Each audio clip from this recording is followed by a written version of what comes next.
Okay, good morning, ma'am. Good morning, classmates. Our topic for today is laws and policies on violence and discrimination of the member of LGBTQ+. First is introduction. Overview of the 1987 Philippines Constitution's protection of human rights, equal protection, and due process clause.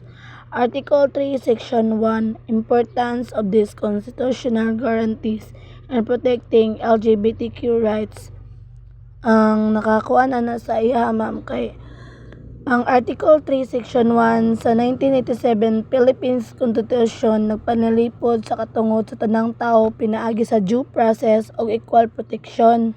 Nagpasabot kini nga dili pwede kuhaan og kinabuhi, kagawasan o kabtangan ang usa ka tawo kung walay patas ka proseso. Ug ang tanan dapat patas ang pagtratar sa mata sa balaod. Importante kini para sa LGBTQ plus kay naghatag kini og legal nga basihan aron sila protektado sa diskriminasyon og patas nga tagdon sa tanang aspekto sa kinabuhi. Violence and discrimination against LGBTQ plus youth in education. A. Anti-Bullying Act of 2013, Republic Act 10627.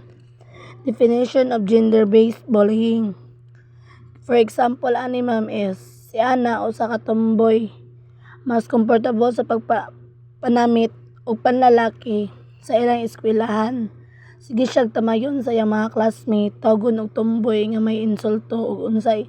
Usahay, dili papilon sa grupo kay dili daw tinuod nga babayi. Next, prohibition and punishment of gender-based bullying.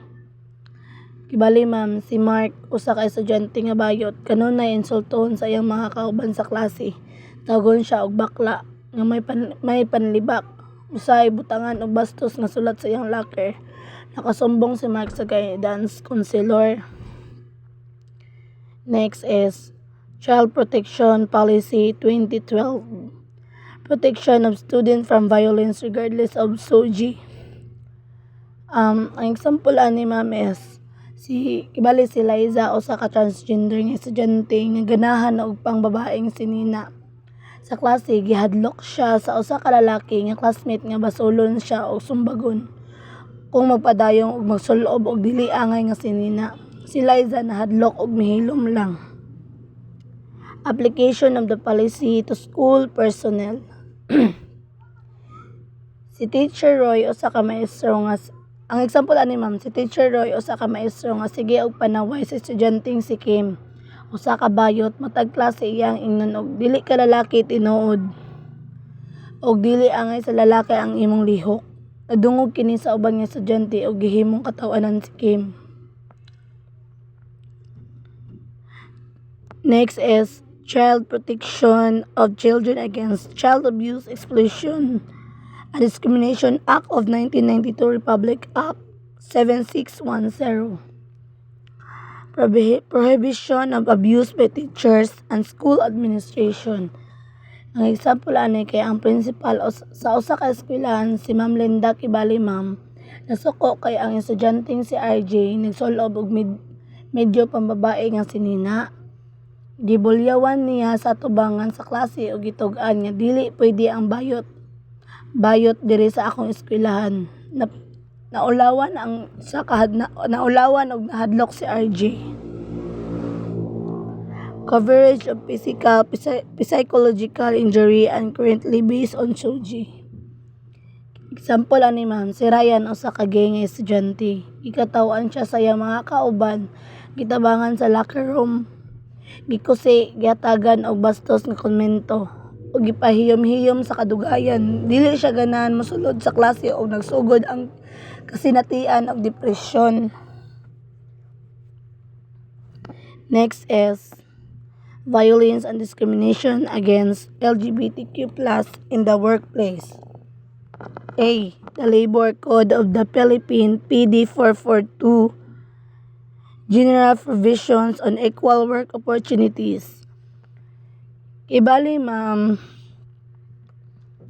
si Jamie usa ka lesbian ni apply og trabaho sa usa ka opisina pero sa interview Gipangutanan siya kung tumboy ba siya o giingnan nga mas gusto nila og tunay nga babaye para sa front desk position.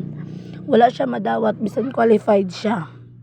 Next is lack of explicit protection against gender identity discrimination. Ang example ani ma'am is si Michael usa ka transgender nga lalaki nga nagtrabaho sa usa ka kumpanya. Nagsugod siya og hormonal therapy og nagplano nga magbago sa iyang mga pangalan sa trabaho. Apan gipahibalo siya nga dili siya pwede magbag-o o pangalan sa company records kay wala pay pulis siya para sa transgender employees. Ug bisan pa sa mga request niya gihimo siyang invisible sa ilang internal records ug sa mga customer. Next is reality of workplace discrimination faced by LGBTQ+ individuals. Ang mga example ani ma'am kay si Jules usa ka bayot nga sales manager sa usa ka kumpanya. Kanunay gitamay sa iyang mga kauban nga lalaki matag adlaw gigamit siya og insulto sama sa bakla og di tinuod nga lalaki. Og giingnan nga dili siya angay mag-lead sa team kay mura og babayi. Bisan pa nga maayo siya sa iyang trabaho, gipakyas siya sa promotion og gisugyot nga mas maayo siya sa mga rule nga pambabae. And the last is CSC number 070940 Civil Service Commission's Policy on Anti-Sexual Harassment. And now is protection against derogatory and degrading remarks related to sex and sexual orientation. Ang mga example ani ma'am is si GC usa ka lesbian nga estudyante ug sa ilang klase sige pang insulto ang usa ka estudyante nga lalaki nga tawgon siya og bakla ug dili angay magbinuang lalaki kay babayi ra siya. Ang mga klasihanong kauban ni GC nagkatawa og panagsa nga nagpahimo kaniya nga maglisod og buhat sa klase. And the next is coverage of all government employees. For example, ani ma'am is si Marco usa ka gay nga empleyado sa gobyerno.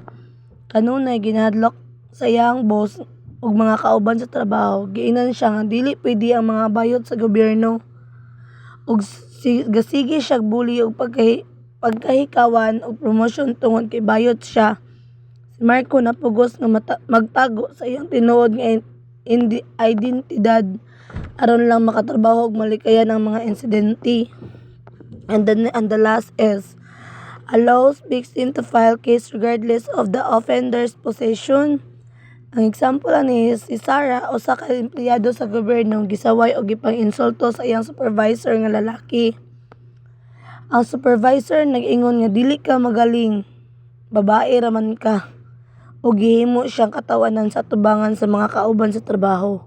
Nahulog ang self-esteem ni Sarah ug naglisod siya nga magtrabaho.